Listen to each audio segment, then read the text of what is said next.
What is up, YouTube? It's your boy Duftonbond, and I am back with another video.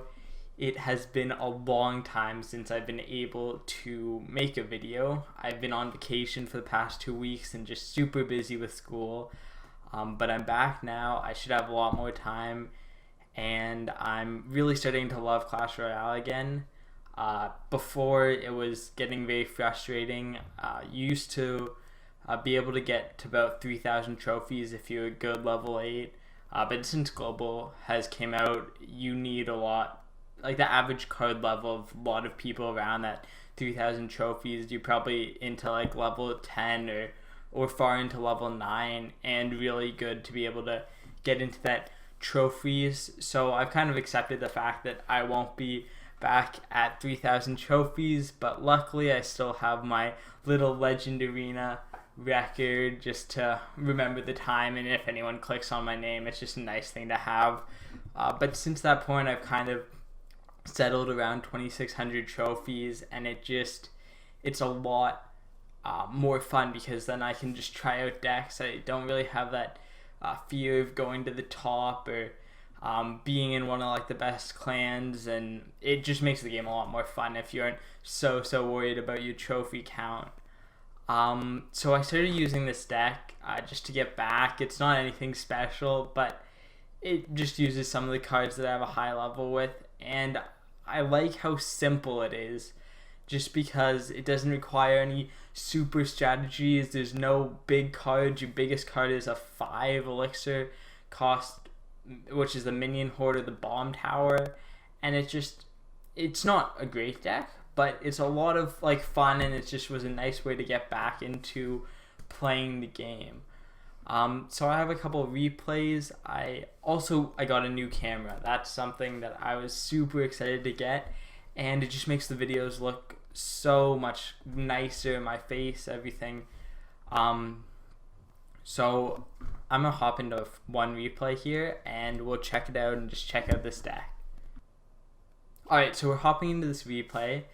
I am against a level 9, but it seems pretty equal in level, and he was holding elixir for a very long time right off the bat. It really wasn't worthwhile, and I was able to get a couple free hits with my spear goblins and then defend this giant skeleton. So unfortunately, I play my minion horde as soon as he plays his wizard, and I'm very much on the defensive right now because I screwed up pretty bad with that minion horde, and it wasted a lot of my elixir. But luckily I was able to defend, and I decided to take those free hits instead of using my arrows, just because it's better that I would be able to reset elixir and be at the same amount than waste 3 more elixir just to save the couple hundred damage that he got on my tower.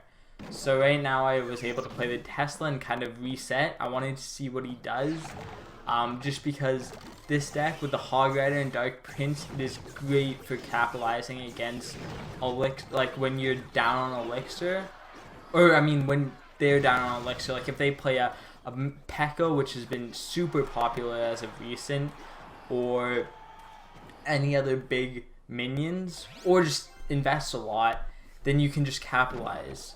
So luckily he let my minion horde get to his tower, and I realized that he doesn't really have anything to counter my minion horde that he is using like immediately. No arrows or anything. He does have the fireball, but rarely uses it for my minion horde. So it means that if I can stop his AoE, then my minions can get a ton of damage onto his tower. But at this moment he is still beating me, and I haven't used this push yet. So I used the entire push, and instead of defending, he goes for his attack, and luckily with my minion horde I was able to get his push completely stopped without him getting any real damage onto my tower, and then also getting his right tower and pushing towards getting that left tower. And he keeps doing this. He keeps pushing instead of defending his side, so even if he somehow was able to get that one tower, it wouldn't matter because I just got both of his, and now he kind of knows that he has lost. So I decide, let's go for the 3 crown, and I was able to get it. So that was a pretty cool replay. But it just shows that even though sometimes offense is the best defense, you really have to know when is the right time to defend. And too often, he would just not defend at all and then make a big push.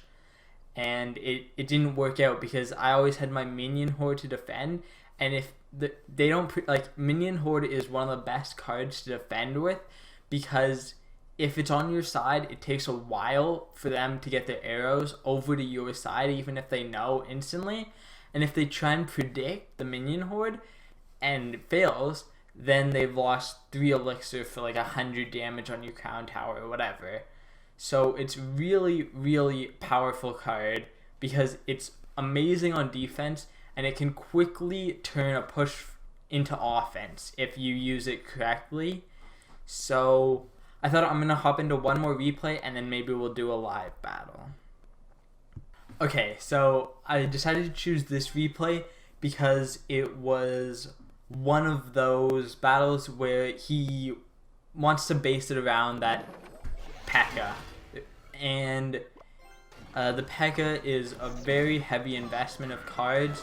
So I go for this push and I screw it up completely. I shouldn't have let the Hog Rider go in there so early, and he was easily able to defend with his barbarians. And now I'm on like a hugely on defense, and so I save up and I was able to get my arrows off, and then he also played those goblins behind, which allowed him to get a ridiculous amount of damage onto my tower. But it's still not enough to kill it with any spells or anything, so I know that I will be fine. And he also is using the Princess, which I still think is a great card, but it's a lot nicer now because I only have level 8 arrows that I can actually kill Princess with my arrows, so it makes it a lot more fair of a card. So right now I've screwed up bad. I'm down a lot in terms of tower damage, and I go for this push again.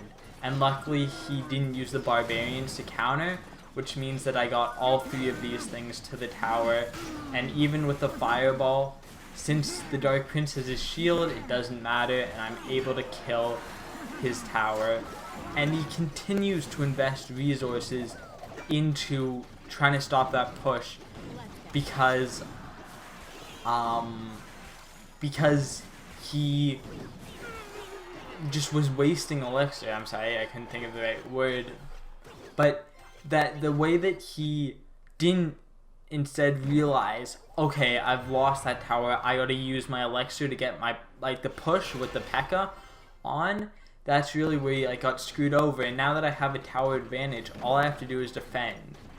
And the way I compose my decks, I like to play a very defensive style and only really go on the offense as like a counter push maneuver, and it can often like make me just tie my games more often. But why I like to do it is because that way it just, like, I always have towers on. So the way I make my deck is that you have like arrows, I always have them in all my decks, and then you have like cheap minions like spear goblins, and then I always bring 2 defensive buildings, whether that's Inferno Tower, Bomb Tower, Tesla Cannon, Elixir Collector. Even though that's not really a defensive building, it's still a structure, and that way I always have something to lure building minions onto, and it really helps. But I'm going to hop into live battle now, and let's see if we can get ourselves a win with this deck. Against this guy, I don't even know how to say his name, Billowbait Frame 06, I guess. But we're going to start off slow. I'm going to put down the Tesla. It's still one of my favorite cards to play off the start, because then you really force him to make the first move. And I'm going to play the Bomb Tower as well, and then we're going to go for a bit of a counter push, maybe. we didn't even win that trade that hard in terms of elixir, so I don't know if it's worthwhile to try and counter push. And he left the match. God damn it. So this was kind of like a free win that isn't really deserving, but there's nothing you can do when somebody leaves the match. Who knows why. But we will do another live match because that really wasn't anything fair. Okay, sorry, somebody was calling me, but I couldn't use that last game, but I'm against a level 9 in this one. He has 25 trophies, and he is using the Goblin Hut, which makes me think that he's going to be playing a hut deck of sorts, which is good for me because I do have the bomb tower, and it's one of the best ways to counter hut decks. So I'm going to play my Ice Wizard on one side and then push with my Dark Prince and Hog Rider on the other. But luckily he had a good counter in the minion horde, which he was able to stop my push quite quickly and effectively. So now he's got this Prince going in, and the Ice Wizard should be able to take that out, and now there isn't really much of a push for him, but he's starting to stack these huts. So I kind of want to slow down and then get my bomb tower down so I can not take so much damage from the spear goblins that are going to keep coming in. And I expect pretty soon that he is going to play the Hog Rider, which he does right there, and now hopefully we can get a big enough push that we can play the Dark Prince and Hog Rider and then predict the arrows, but it's not going to be quick enough, unfortunately.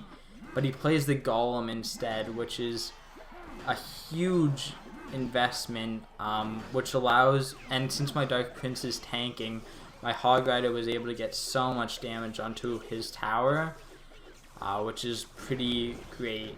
But now I need to get my minion horde down before I take too much damage from these, like this push that he has going for him. So I stop it, and now hopefully we can start a push on the offense. And it doesn't look like he's trying to defend it at all, and so we can get his tower. Now it's just really important that we don't let him get a good push on in these last 30 seconds.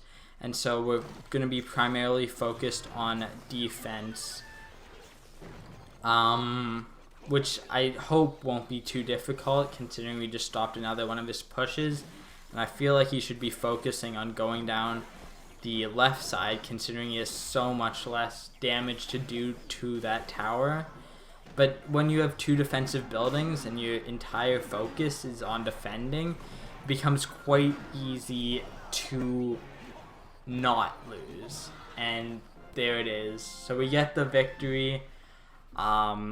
It really showed just how important it is to stop that push, and that one play that he made to stop my Hog Rider and my Dark Prince with his Golem.